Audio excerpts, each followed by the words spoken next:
What is a soul? Hello, I hope you are doing well and thank you for joining me once more.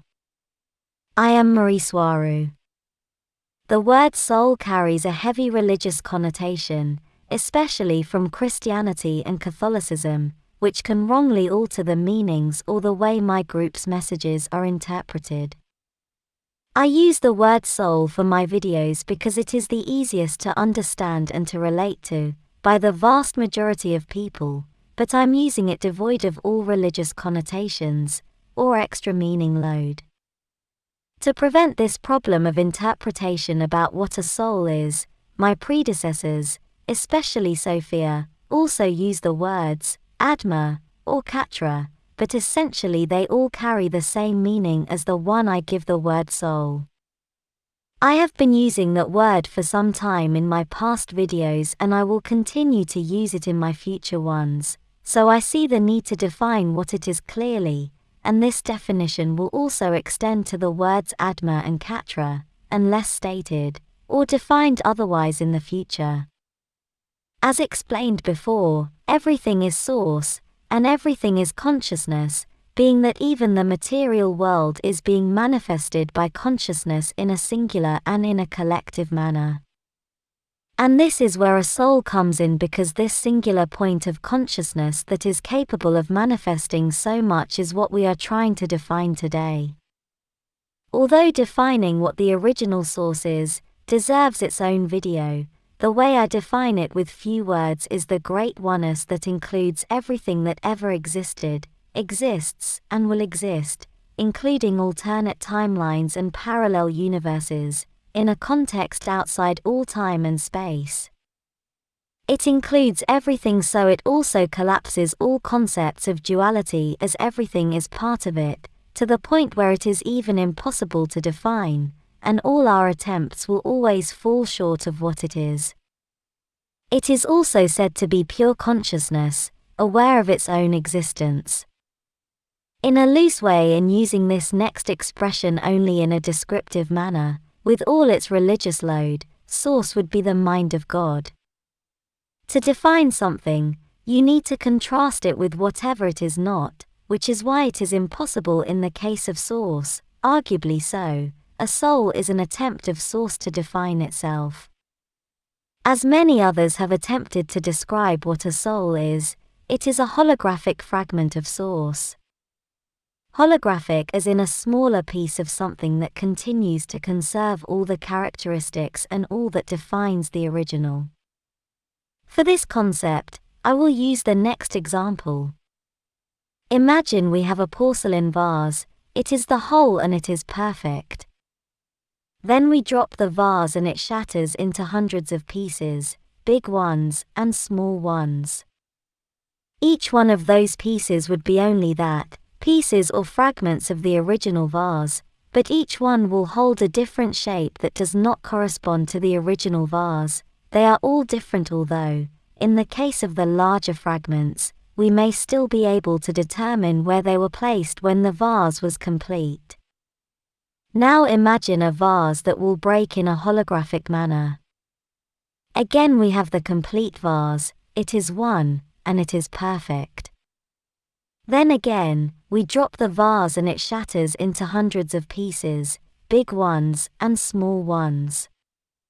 Only this time, each one of those hundreds of fragments is an exact copy of the original vase, complete with all its attributes. So we now have hundreds of little perfect vases, big and small. Each one of them would be a holographic fragment of the original bigger vase. A soul would be a holographic fragment of source.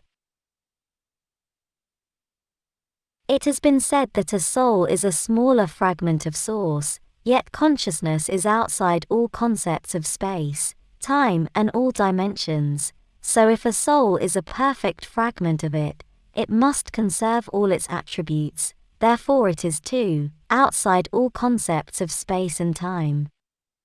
So I strongly argue that a soul is not a smaller fragment of source. The word smaller has nothing to do here.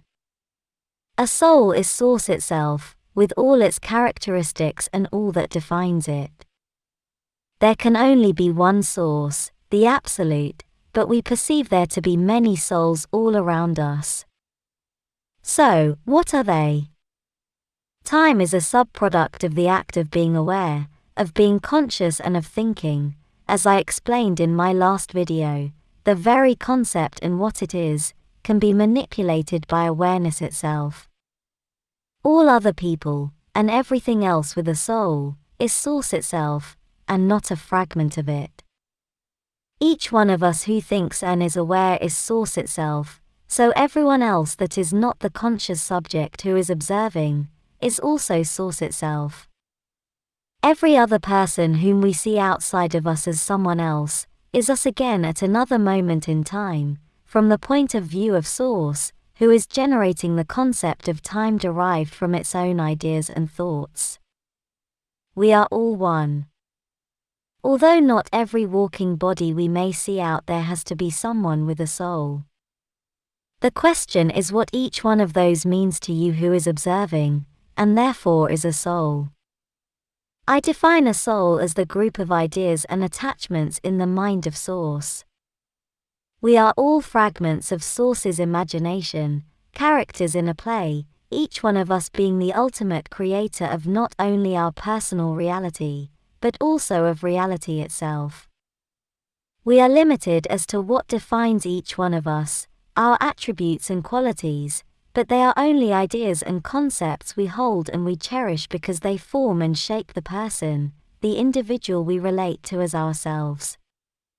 The only thing that defines who we are and what we are capable of, therefore defining what limits us, is a group of ideas we are so attached to that we think they are inescapable realities. That's why the liberation of the mind from the limiting concept of the ego self is what breeds enlightenment. Each one of us who is conscious and aware is source itself, not a part of it, and certainly not something other than source.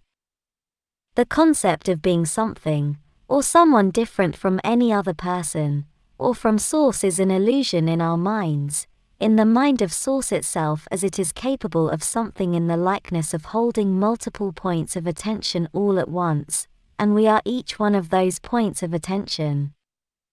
I say in the likeness because I'm quite sure that from the point of view of source itself, all those points of attention are also a single one, from the most expanded point of view.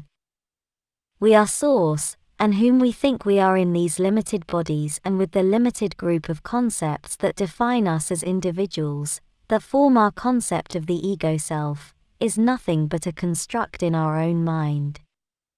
Each one of us is the result of source manifesting different choices, and different points of attention, inside the play we call existence, we call life.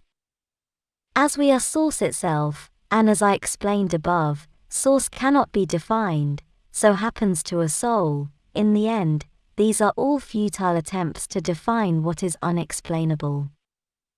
No concept and no words can define something so complex and so magnificent. You don't need to define what your soul is, you just experience who you are, and you just know that you are one, in wordless divine awareness.